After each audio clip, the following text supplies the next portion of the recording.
Motivated ka ngayon, bukas hindi. Empower ka ngayon, bukas hindi. Araw-araw yan. Consistency ang labanan sa pagiging successful. Kapag ka ginawa natin yan araw-araw, consistently yung mga habits, behavior, traits ng mga successful na tao. Kapag ka ganun ang isinabuhay natin, you will definitely be there. Maybe few months or a year from now, kuha mo na yan. Marami na ako narinig na ganyan, di naman ako umasenso eh. Kasi hindi ka consistent. Wala akong kumulong tubig sa patay sinding kalan.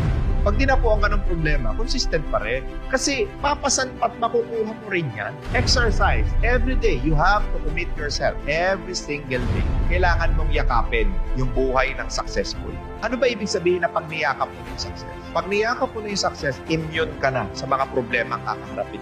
Gawin mo ng mabisa at mainam yung oras mo dito sa mundong ko.